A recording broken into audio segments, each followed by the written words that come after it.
ओम नमः शिवाय. श्री सद्गुरुनाथ महाराज की जय. परमपूज्य गुरुदेवता श्री कलावती माता की जय.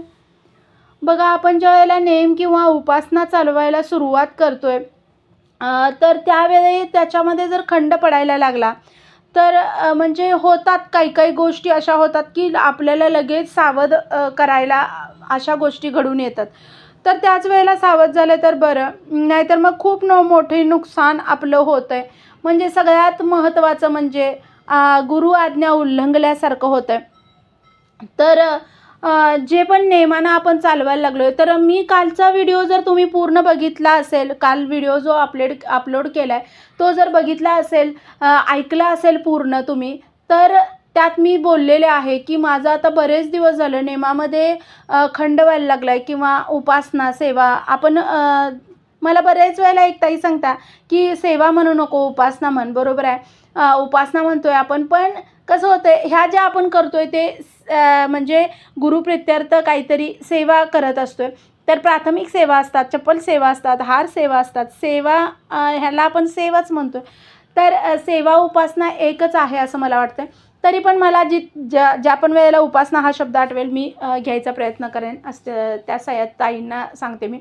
तर बघा, ज्या वेळेला ह्याच्यामध्ये आपला खंड पडायला लागतोय ना, विषयांतर झालं, तर ह्यामध्ये खंड पडायला लागतोय ना, तर त्यावेळेला ना पुढचे अनुभव येतात.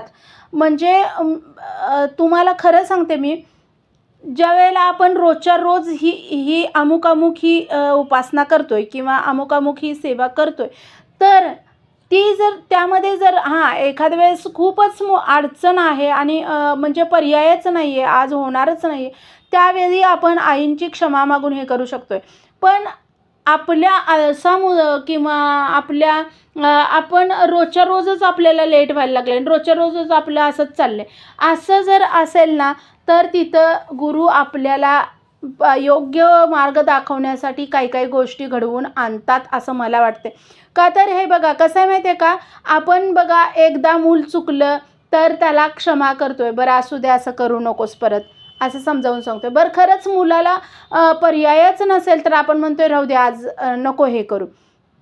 पण जर मूल मुद्दाम करतंयस किंवा त्याच्याकडनं हलगर्जीपणा आपण म्हणतोय तसा व्हायला लागायला लागला आहे, किंवा मुलगा मुद्दामच अभ्यास करत नाही आहे किंवा आळस करायला लागला आहे, हे सगळ्या गोष्टी आपल्याला ज्यावेळेला समजायला लागतात त्यावेळेला आपण काय करतोय, त्याला शिक्षा करतोय किंवा आधी गोड बोलून किंवा काहीतरी हिंट देऊन वगैरे की असं केलंस तर असं होईल बघ, असं करेन बघ, असं सांगून आपण हे करतोय आणि तरीसुद्धा ऐकत नसेल तर आपण त्याला थोडीफार शिक्षा करतोय.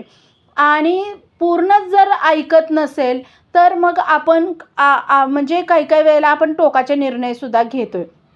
म्हणजे त्याला हॉस्टेलवर घालणं वगैरे अशा बऱ्याच गोष्टी पालक करतात. म्हणजे आपण त्या मुलाच्या बिहेवियरवरनं आपण त्याच्यावर निर्णय घ्यायला सुरुवात करतोय. तसंच आहे आपलंसुद्धा. आपलं हे जे आहे, जे सुधारणा करायची आईंनी हातात घेतलेलं आहे, तर त्या सुधारणेसाठी आपल्याला काहीतरी उपासना करायला सांगितलेल्या आहेत आणि ह्या सुधारणा म्हणजे जन्मोजन्मीचे आपले जे आहेत विकृत गोष्टी आपल्यामध्ये भरलेल्या, त्या सगळ्या काढायसाठी चाललेले आहेत खटाटोपाईंचे. आणि आपलं म्हणजे असं आहे की म्हणजे इतके कुसंस्कार भरलेले आहेत. मी तर स्वतः माझ्यावरनं सांगते की म्हणजे इतके आपल्यात वाईट गोष्टी भरलेल्या आहेत, कुसंस्कार भरलेले आहेत की बाबा कधी कधी वाटतंय की काय आपण ह्यातनं बाहेर पडणार आहे की नाही पडणार आहे. तर हे सांगते मी की मग त्यावेळेला गुरूंना थोडं स्ट्रिक्ट व्हायला लागते आणि मग अशा गोष्टी घडतात. माझ्याकडून आता मी तुम्हाला कालच व्हिडिओमध्ये म्हटलं की माझ्याकडून आता ह्या महिनाभरात ना बालोपासनेची वगैरे सेवा ना खूप म्हणजे हलगर्जीपणा व्हायला लागला की मी बरोबर 10:30ला बसायची ना, तर ते होईनाच झाले. म्हणजे होतच नाही आहे की मग बाबा 10:30 झाले, 11:45 वाजले, बरं आज 11:45ला करूया. मग 1-2 दिवस ठीक आहे, पण महिना झाला असं चाललेलं आहे. आणि त्यामुळं ना बदल जो झाला आहे तो खरं मी तुम्हाला सांगते की जे आपलं पेशन्स म्हणतोय आपण, सहनशीलता, ती ना लगेच कमी म्हणजे काहीतरी थोडंसं जरी झालं तरी चिडचिड होणं किंवा काहीतरी आपल्याला असं वाटणं की असमाधान वाटणं, म्हणजे आपल्याला रोजच्या रोज ही सवय पण झालेली असते की मी ह्या टाईमला हे करते आणि ते नाही झालं तरी पण आपलं मन जे असतंय ना ते इतकं हे झालेलं असतं की बाबा आपण खूप मोठी काहीतरी गोष्ट मिस केल्या वगैरे असं वाटायला सुरुवात होते. मग आता मला वेळ मिळत नाही आहे 10:30ला वगैरे करायला. पण त्याची मी एक वेगळी वेळ ठरवून ठेवली की मी ह्या वेळेला करेन. का तर म्हणजे आपलं काहीतरी जॉब वगैरे असेल तर आपण नाही करू शकत. तर ते आई समजून घेऊ शकतात की तुम्ही प्रापंचिक माणसं आहे, तर पैसा मिळवायसाठी तुम्हाला काही ना काही करावं लागतंय. तर त्यावेळी आई समजून घेतात की ठीक आहे म्हणून. पण तुम्ही दुसरी वेळ ठरवली ना, तर त्या दुसऱ्या वेळी आईपुढं बोललाय तुम्ही तर झालं पाहिजे. तर ते होत नाही आणि तुम्हाला खरं सांगते त्याचे अनुभव येतात. मी हे एकदा नाही बऱ्याच वेळेला अनुभव घेतलेत. ज्या पण वेळेला माझी सेवा किंवा आणि सेवा हा शब्द आला. सेवा म्हणते पण तो पण तेच आहे. उपासना, सेवा एकच. तर ज्यावेळेला उपासना वगैरे माझी नित्यनेमाची त्या खंडित व्हायला सुरुवात होत्या किंवा माझा नेम चुकायला सुरुवात होता ना, त्यावेळेला मला ना स्वतःला माहिती आहे खूप म्हणजे अनुभव असे येतात की उठून परत तू बसलीच पाहिजेस करायला नेमानं. आणि एक गोष्टी अशा घडतात ना की आपल्याला पश्चातापच झाला पाहिजे की मी का नेम सोडला किंवा मी का उपासना सोडली किंवा मी का हलगर्जीपणा केला. सोडली म्हणजे आपण आईंना सोडणं शक्यच नाही आहे. का तर आपण आईंना नाही धरलेलं, आईंनी आपल्याला धरलेलं आहे. आईंनी आपला हात धरलेला आहे. पण तो कसा आहे माहिती आहे का, आपण असं हिसकावून सोडून देते. थांबा हो, तुम्ही धरलाय होय, खरं सोडा. म्हणजे आपण त्यांना सोडू शकत नाही. आयुष्य म्हणजे असं आहे की अविभाज्य घटक आहेत आई आपल्या आयुष्यातला, की कधीही तो बाजूला होणार नाही. पण कसं आहे थोडंसं इकडं-तिकडं हे करत जे आपण खंड पाडतोय, मग त्याच्यामुळं होतंय काय की भजनामध्ये सांगितलंय बघा, तुझं विस्मरता अंगी चढे मद, तुझला स्मरता सदा सावध. मग ते तसं आहे. म्हणजे मग रोजच्या रोज कानावर ज्या वेळेला बोध पडायला लागतोय आईंचा, त्यावेळेला आपण कायम सावध असतोय. का तर त्या गोष्टी आपल्या डोक्यावरून आपल्या कानावरून आपल्या डोक्यात सारख्या शिरत असतात की असं करायचं आहे, आईंनी सांगितलं आहे, असं नाही करायचं आहे. त्यामुळं आपण सावध असतोय. आणि तुझं विस्मरता अंगी चढे मद, खरंच आहे हे. आईंचं विस्मरण व्हायला लागलं, सेवा किंवा आपली उपासनामध्ये खंड पडायला लागला, तर बघा इतकी चंचलता, इतकीच पेशन्स म्हणजे कमी व्हायला. आणि आजकाल पेशन्स खूप पाहिजेत आयुष्यात. पण ना इतके लोकांचे पेशन्स कमी व्हायला लागलात.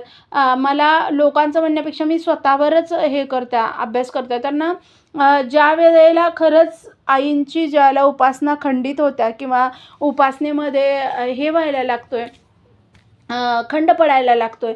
महिन्यामध्ये तर माझी खूप उपासनेमध्ये खंड पडला आहे. बालोपासनेचं आणि नामस्मरणाच्या सेवेमध्ये खूप हे पडायला लागलं आहे, खंड पडायला लागला आहे.